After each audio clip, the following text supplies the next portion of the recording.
간밤 뉴욕 3대 지수가 일제히 꼬꾸라진 여파를 그대로 이어받은 채 코스피와 코스닥이 나란히 붉은 화면으로 하루를 열었다. 개장 직후 코스피는 92.63포인트, 1.35% 내린 6,759.95까지 밀렸고 코스닥도 16.84포인트, 2.00% 빠진 824.05로 출발했다. 겉으로 보면 오늘도 지난밤 뉴욕에서 넘어온 악재가 국내 증시를 그대로 짓누르는 흔한 하루로 보였다. 그런데 정오를 넘기면서 두 지수는 완전히 다른 얼굴을 하기 시작했다. 같은 뉴욕발 충격에서 함께 출발했는데 오후로 갈수록 한쪽은 낙폭을 지우고 다른 한쪽은 오히려 낙폭을 키우는 정반대의 그림이 펼쳐진 것이다. 그 갈림길에 무엇이 있었는지 오늘 하루를 시간순으로 따라가 봐야 한다. 전날 밤 뉴욕에서는 미 국채금리가 다시 튀어오르며 다우존스가 703.84포인트, 1.32% 내렸고 S&P 500은 66.82포인트, 0.87%, 나스닥은 263.92포인트, 1.00% 밀렸다. 스콧 베센트 재무장관이 장기 국채 바이백 규모를 2배 이상 늘리겠다고 밝히며 금리를 억누르려 했지만 그 효과는 하루를 넘기지 못했고 30년물 국채금리는 오히려 5.25%까지 재차 밀려 올라섰다. 여기에 이란과의 전쟁이 교착 상태를 이어가며 호르무즈 해협 통행 차질 우려가 커졌고 브렌트유가 한 달 만에 최고치 부근까지 튀어오른 여파로 WTI도 2.44달러, 2.89% 오른 86.83달러를 기록했다. 필라델피아 반도체 지수만 0.53% 오르며 홀로 버텼을 뿐 안전자산으로 분류되는 국제금값이 26.10달러, 0.57% 오른 4,571.40달러를 기록하며 위험 회피 심리를 함께 드러냈고 독일 닥스 마이너스 0.42%와 프랑스 CAC 40 마이너스 0.57%까지 일제히 약세로 마감한 밤이었고 이 흐름이 그대로 넘어오며 국내 증시도 개장부터 짓눌릴 수밖에 없었다. 같은 시각 아시아 증시는 의외로 담담했다.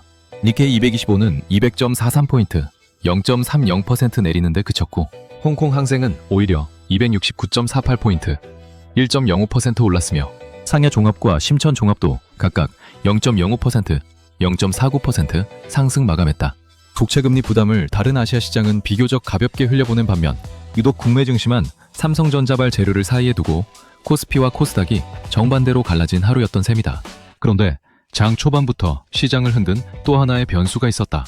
블룸버그 통신이 이날 오전 삼성전자가 한국 증시 마감 직후인 오후 4시경 이사회를 열어 90조 원에서 110조 원, 최대 약 790억 달러에 달하는 대규모 주주 환원 패키지를 발표할 계획이라고 보도한 것이다. 앞서 지난 19일 SK하이닉스가 40조 원 규모의 자사주 매입 소각을 결의하며 사상 최대 주주 환원 기록을 새로 쓴 지 이틀 만에 이번에는 시가총액 1위 삼성전자가 그보다 훨씬 큰 규모의 카드를 준비하고 있다는 소식이었다. 다만 이는 소식통을 인용한 보도였을 뿐 실제 확정 여부와 배당, 자사주 매입 등 구체적인 구성은 이날 저녁 이사회가 끝나야 확인할 수 있는 상황이었다. 이 소식이 오전장에 유입되며 코스피는 장 초반의 낙폭을 서서히 지워나가기 시작했다. 오전 11시를 넘어서면서 코스피는 31.06포인트, 0.45% 오른 6,883.64까지 반등에 성공했다. 유가증권 시장에서 외국인이 3,185억 원을 순매수하며 상승을 뒷받침했고 그 중심에는 삼성전자와 SK하이닉스가 있었다. 반면 같은 시각 코스닥은 정반대로 움직이고 있었다.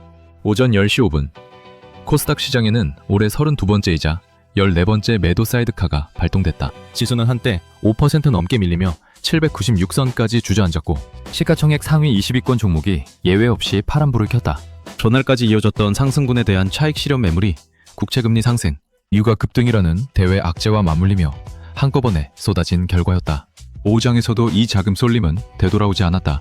마감까지 삼성전자는 12,000원, 4.43% 오른 28만 3천원에 우선주인 삼성전자우는 15,800원, 8.26% 뛴 20만 7천원에 거래를 마쳤다.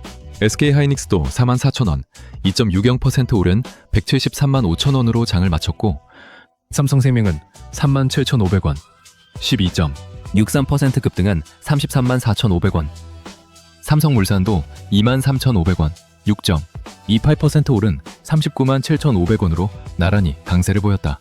삼성전자 한 종목의 시가총액 비중이 코스피 전체의 26.69%에 달한다는 점을 감안하면 이 종목 하나의 상승만으로도 지수 방향을 뒤집을 힘이 있었던 셈이고 실제로 코스피는 60.37포인트, 0.88% 오른 6,912.95로 장을 마쳤다. 반면 같은 시각 코스닥은 38.95포인트, 4.63% 내린 801.94로 마감하며 낙폭을 절반가량 되돌리는데 그쳤다. 삼성그룹이 아닌 대형주는 대부분 그 흐름을 비켜갔다.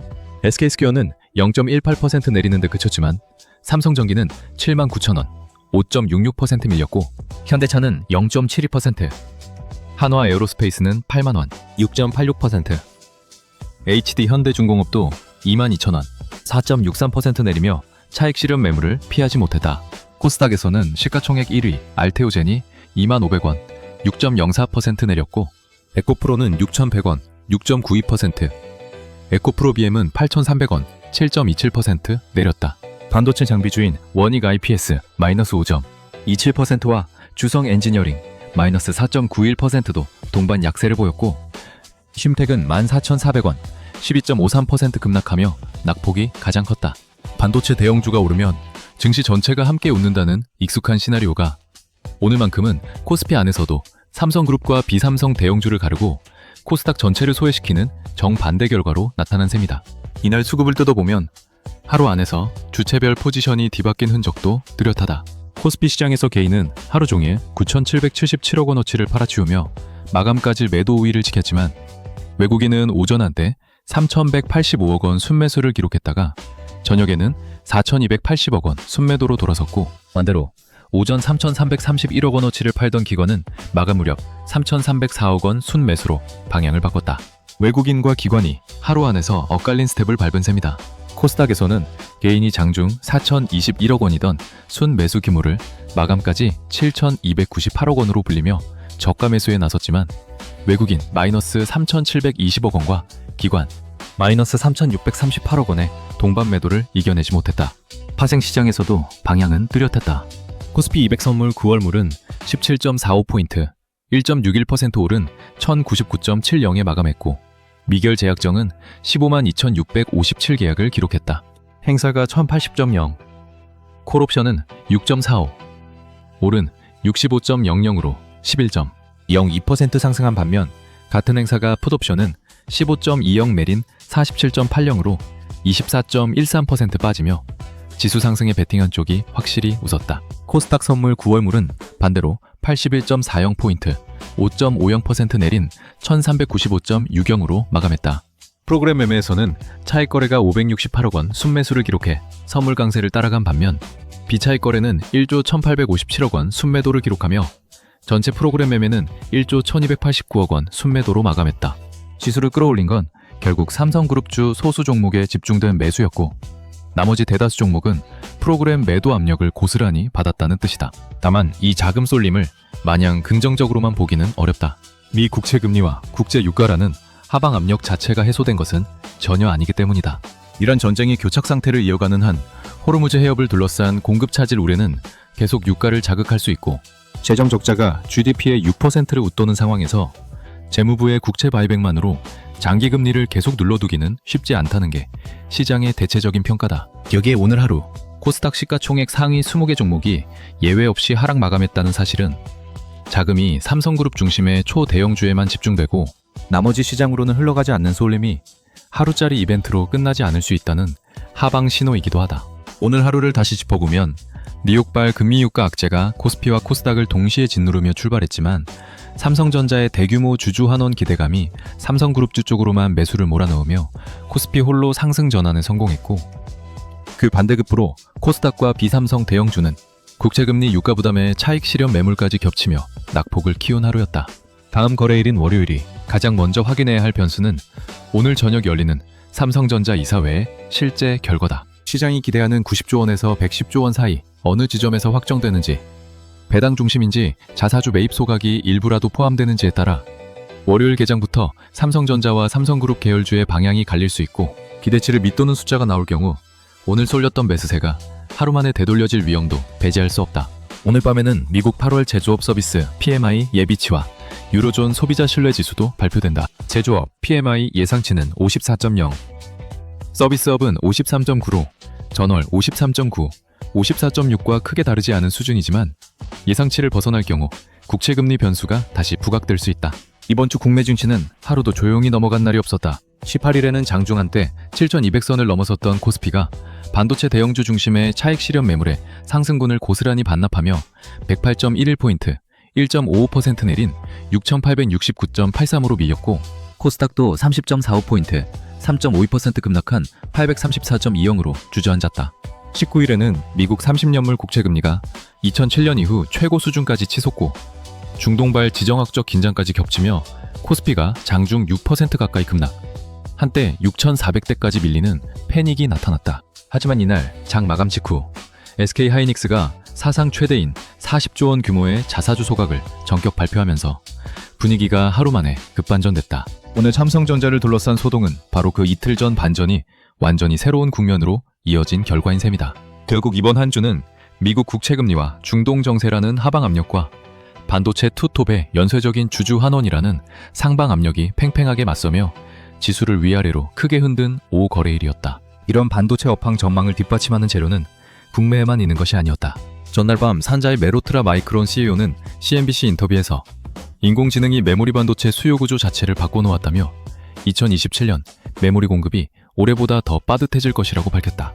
데이터 센터 고객들이 마이크론이 당장 약속할 수 있는 물량보다 50%나 많은 메모리를 요구하고 있고, 펩 건설에는 오랜 시간이 걸리는 만큼 공급이 수요를 따라잡을 시점이 보이지 않는다는 진단이었다. 마이크론은 이미 16곳 이상의 글로벌 고객사와 5년 단위 장기 공급 계약을 맺고 220억 달러 규모의 재무적 확약까지 확보했다고 설명했고, 잉여 현금 흐름을 활용한 대규모 자사주 매입 등 주주 환원에도 나설 것이라고 예고했다. SK하이닉스가 지난 19일 40조 원 자사주 소각을 결의한 배경에도, 삼성전자가 오늘 대규모 환원안을 준비한 배경에도 이런 메모리 슈퍼사이클 전망이 공통으로 깔려있는 셈이고, 국내 반도체 투톱의 주주 환원 경쟁이 하루 이틀의 이벤트성 재료가 아니라 실적 사이클 전반을 관통하는 흐름이라는 점을 마이크론의 발언이 다시 한번 뒷받침해준 셈이다. 다음 주로 넘어가면 일정 자체가 그 어느 주보다 빼곡하다. 오는 27일 새벽에는 엔비디아가 2027 회계연도 2분기 실적을 발표하고, 같은 날 한국은행 금융통화위원회가 기준금리를 결정하며, 미국에서는 지난 5월 취임한 케빈 워시 연준 의장이 취임 이후 처음 맞는 잭슨홀 무대에서 기조연설을 준비한다. 잭슨홀 경제정책 심포지엄은 27일부터 29일까지 사흘간 열리고, 위시 의장의 기조연설은 28일로 예정돼 있다.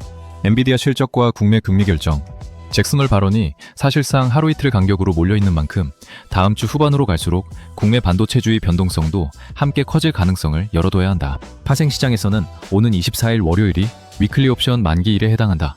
오늘 기록된 코스피 200 선물 미결제 약정 15만 2,657 계약 가운데 상당 물량이 이 만기를 앞두고 청산되거나 롤오버될 수 있는 만큼 월요일 만 초반 미결제 약정 증감 방향과 프로그램 매매 흐름을 함께 지켜봐야 한다. 여기에 삼성전자의 주주 환원안이 배당과 자사주 매입 중 어느 쪽에 무게가 실리는지, 확정 이후에도 삼성그룹주로의 자금 쏠림이 유지되는지, 그리고 소외됐던 코스닥으로 순환매가 넘어오는 시점이 언제가 될지까지 확인해야 할 과제로 남는다. 결국 오늘 하루를 관통한 질문은 하나로 모인다. 오후 4시 시장 마감 종이 울리자마자 삼성전자 이사회장 안에서 어떤 숫자가 확정될 것인가. 아침에 뉴욕발 악재로 나란히 붉게 물들었던 두 시장이 저녁에는 정반대색으로 갈라섰던 이유도 결국 이 발표를 향한 기대감 하나로 수렴한다. 그 답은 오늘 저녁 나올 것이고, 시장은 월요일 개장과 동시에 그 답에 대한 채점표를 내놓을 것이다.